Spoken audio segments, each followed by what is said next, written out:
Assalamualaikum warahmatullahi wabarakatuh. Saya Fadlunisa Nasution akan menjelaskan materi cara-cara mengajar. Nah, sebelum itu saya akan menjelaskan terlebih dahulu apa itu mengajar.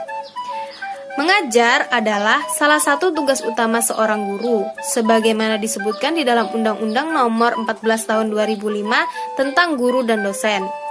Yang isinya bahwa guru adalah pendidik profesional dengan tugas utama mendidik, mengajar, membimbing, mengarahkan, melatih, menilai, dan mengevaluasi peserta didik. Dalam pengertian awam, mengajar adalah sebuah proses penyampaian materi pelajaran kepada peserta didik sehingga terjadi perubahan dari tidak tahu menjadi tahu, dari tidak bisa menjadi bisa, dari tidak mengerti menjadi mengerti, dan lain sebagainya. Nah, mengajar ini baru bisa dikatakan mengajar apabila terjadi proses belajar.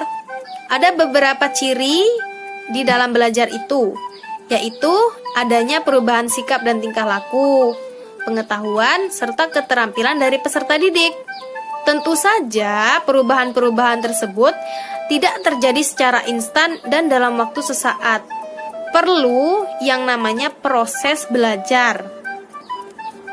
Nah, agar proses belajar ini dapat berjalan dengan baik, maka seorang guru memerlukan seni dalam menyampaikan kegiatan mengajarnya, sehingga pada akhirnya tujuan pembelajaran dapat tercapai dengan baik. Nah, mungkin ada beberapa seni-seni yang lain, tapi di sini saya akan menjelaskan 4 seni dalam mengajar. Yang pertama itu ada seni mengolah kata, yaitu poin-poinnya seorang guru harus dapat memotivasi, mengapersepsi atau menyampaikan tujuan pembelajaran, menyampaikan materi pelajaran, menjelaskan proses pembelajaran, merefleksi proses pembelajaran dengan baik, dengan mengolah kata yang baik, kata yang bagus sehingga mudah dipahami oleh peserta didik. Kemudian seni yang kedua itu seni mengolah lingkungan kelas dengan cara menata tempat duduk siswa, kemudian perpindahan atau pertukaran tempat duduk atau teman sebangku atau bisa kita sebut rolling. Nah, ini dapat kita lakukan 2 minggu sekali atau sebulan sekali. Kemudian seni selanjutnya itu seni mengolah perbedaan. Ada perbedaan gaya belajar, ada perbedaan kecerdasan, ada perbedaan karakter, ada perbedaan latar belakang seperti keluarga, ekonomi, sosial, budaya, dan perbedaan lainnya. Nah, di sini peran guru harus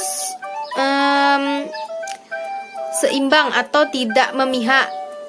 Kemudian ada selanjutnya seni mengolah konflik. Konflik di sini seperti masalah perhatian dan fokus peserta didik dalam mengikuti pembelajaran, peserta didik yang senang bercanda ketika belajar, kemudian peserta didik yang bertengkar terutama di kelas rendah, dan masih banyak lagi masalah-masalah lainnya tentunya yang wajib bagi guru dapat mengolahnya atau melerainya. Kemudian sebagai guru tentunya wajib mengetahui beberapa poin-poin penting yang harus dipersiapkan sebelum mengajar, yaitu yang pertama, silabus sesuai jenjang dan semester. Yang kedua, membuat RPP atau rencana pelaksanaan pembelajaran. Nah, RPP ini disusun berdasarkan silabus. RPP ini wajib dibuat sebelum kita mengajar. Nah, yang ketiga itu materi yang diajarkan sesuai dengan pembelajaran hari itu. Ya, tentunya materi yang akan kita sampaikan itu kita persiapkan sesuai dengan pembelajaran pada hari itu. Kemudian, poin yang keempat itu media, bahan ajar, dan alat peraga. Nah, media, bahan, dan alat peraga ini bisa kita gunakan salah satunya. Bisa kita gunakan media saja, atau media dengan bahan ajar, atau media dengan alat peraga. Nah, media ini bisa seperti laptop, LCD proyektor, kemudian di dalamnya bisa kita gunakan PPT untuk menyampaikan materinya. Kemudian bahan ajar ini bahan ajar yang kita buat yang bisa digunakan oleh siswa seperti buku atau gambar-gambar seperti itu.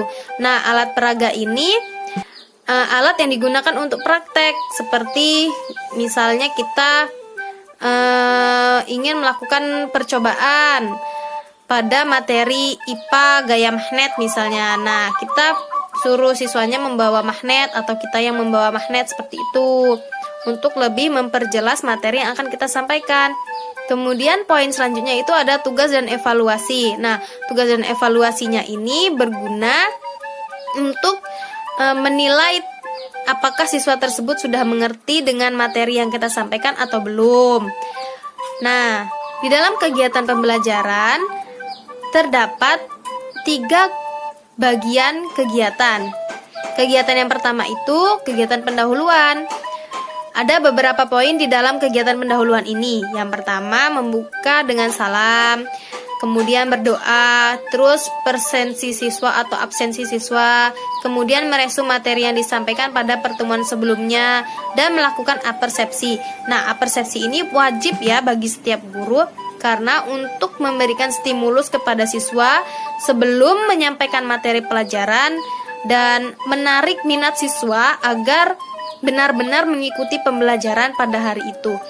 Nah, ini ada contoh videonya di kegiatan pendahuluan. Warahmatullahi wabarakatuh. Waalaikumsalam warahmatullahi wabarakatuh. Apa kabarnya hari ini anak-anak? Alhamdulillah baik, Bu. Alhamdulillah. Baiklah, sebelum kita mulai pelajaran, kita berdoa terlebih dahulu ya, Nak. Silahkan ketua kelasnya dipimpin doanya. Iya, Bu. Berdoa mulai, berdoa selesai. Alhamdulillah rabbil alamin. Siapa yang tidak hadir hari ini? Hadir semua, Bu. Hadir semua ya. Bagus, anak-anak Ibu siap untuk belajar hari ini.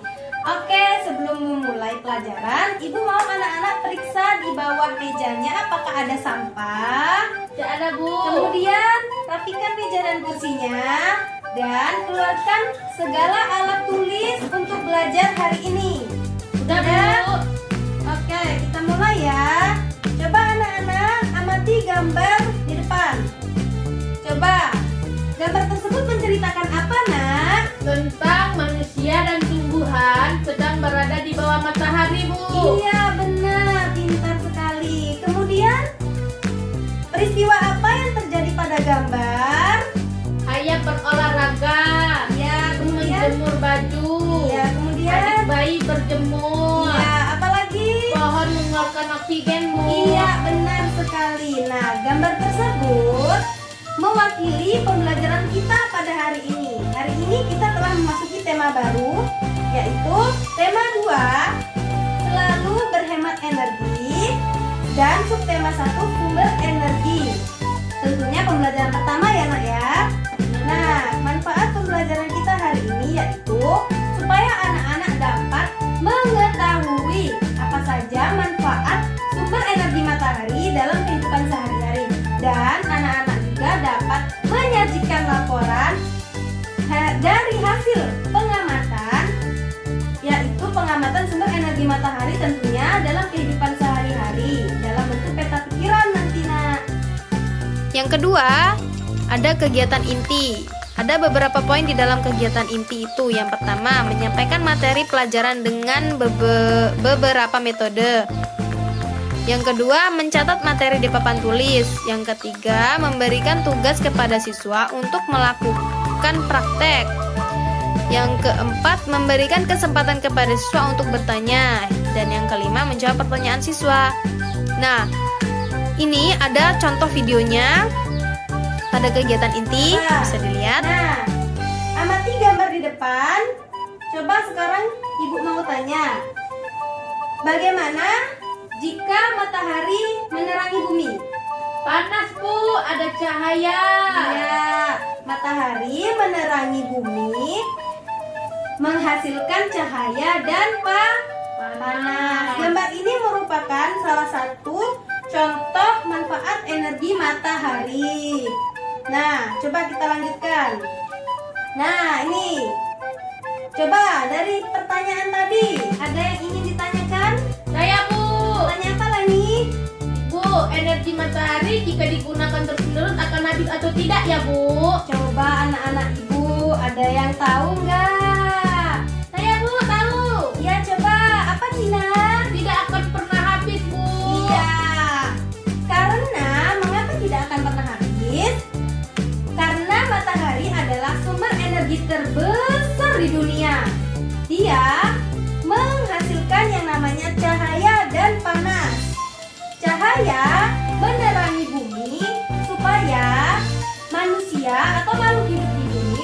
melihat benda-benda yang ada di bumi. Seperti Dina dapat melihat Leni dapat belajar pada pagi hari ini. Nah, kemudian juga dengan panas matahari ini yang menjadikan bumi dapat ditinggali oleh manusia. Jadi bumi itu dapat dijadikan tempat tinggal karena adanya panas matahari. Nah, kemudian coba anak-anak amati ya. Ibu menjelaskan tentang beberapa peran matahari dalam kehidupan manusia. Salah satunya yaitu terjadinya siang dan malam. Nah, siang dan malam ini terjadi karena ada proses perputaran bumi pada porosnya. Perputaran bumi pada porosnya ini disebut apa, Nak? Rotasi. Rotasi. Iya, pintar sekali. Kemudian manfaat energi matahari membantu perputaran air atau siklus air. Di mana? Coba anak-anak perhatikan, ada matahari di sini. Dia memancarkan yang namanya cahaya dan panas. Ya. Nah, kemudian panas tersebut mengakibatkan air laut menguap, menjadikan gumpalan-gumpalan awan berisikan air. Nah, gumpalan awan tersebut akan menjadi besar sehingga awan tersebut menjadi mendung. Nah, mendung tersebut apabila gumpalan awan semakin bertambah sehingga dia sudah tidak sanggup lagi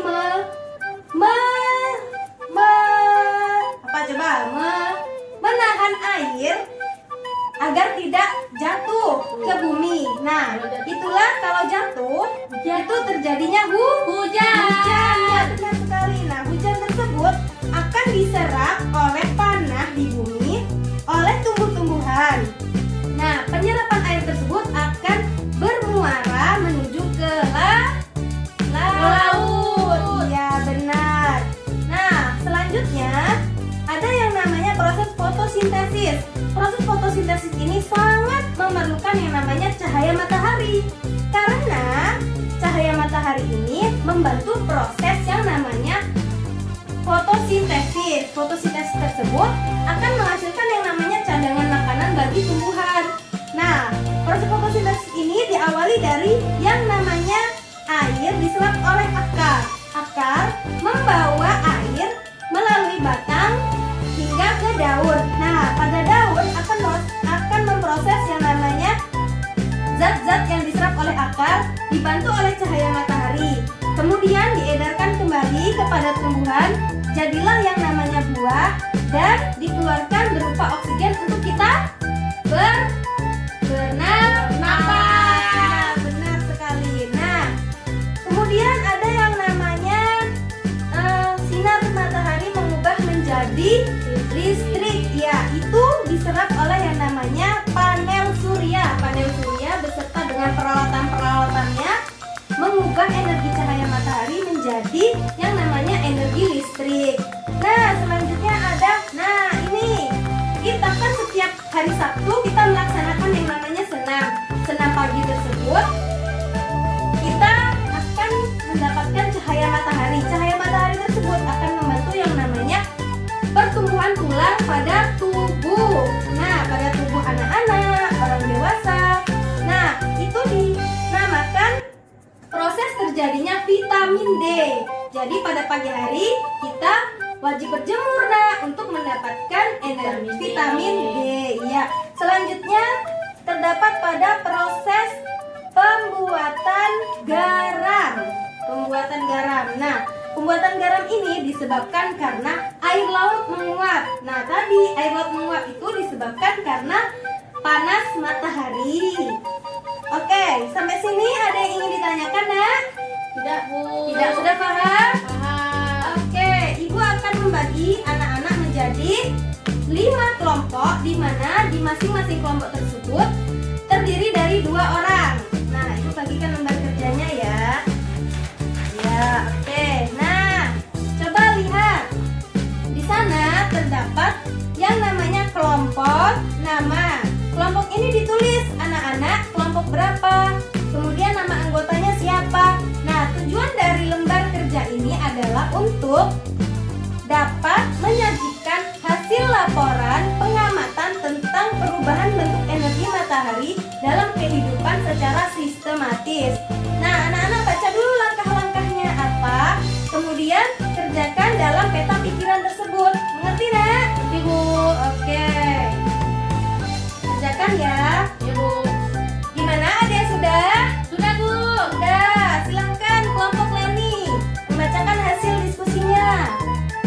Pertama, proses fotosintesis. Terus, Kedua, terjadinya siang dan malam. apa lagi, Nak? Terus manfaatnya ada untuk siklus air, Ya, pembuatan garam, ya, kemudian menerangi bumi. Ya, kemudian? Satu lagi, manfaatnya untuk proses terjadinya vitamin D saat berjemur di pagi hari. Iya, benar sekali. Kelompok lain gimana? Sudah? Sudah Bu. Ya. Sudah.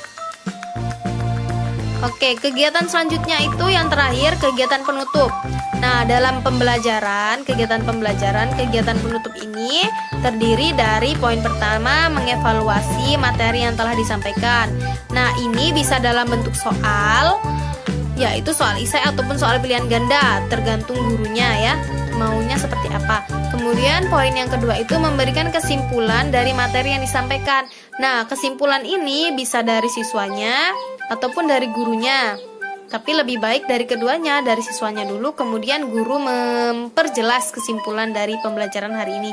Kemudian poin yang terakhir itu menutup pelajaran dengan doa dan diakhiri dengan salam. Nah, ini contoh videonya. Silakan menyimpulkan dilihat. pembelajaran kita pada hari ini. Saya Bu coba. Ya, silakan Dina. Bahwa pembelajaran hari ini itu adalah sumber energi matahari memiliki manfaat yang sangat penting bagi kehidupan di bumi, Bu. Iya, benar sekali. Tepuk tangan untuk Dina. Oke, selanjutnya sebelum pulang, Ibu kasih anak-anak soal evaluasi ya. Ya, Bu. Silakan dikerjakan. Bu, kerjakan dulu ya. Sudah? Sudah, Bu.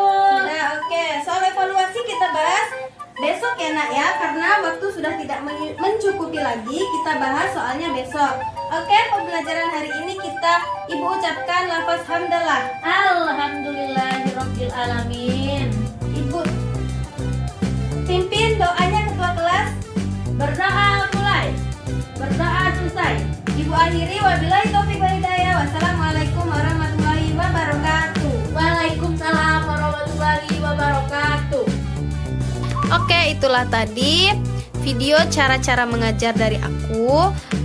Apabila ada kesalahan ataupun ada materi yang kurang jelas, bisa di komen di bawah sehingga aku bisa memperbaikinya. Kemudian bisa menjadi wawasan aku dalam mengajar nanti. Oke, terima kasih. Assalamualaikum warahmatullahi wabarakatuh.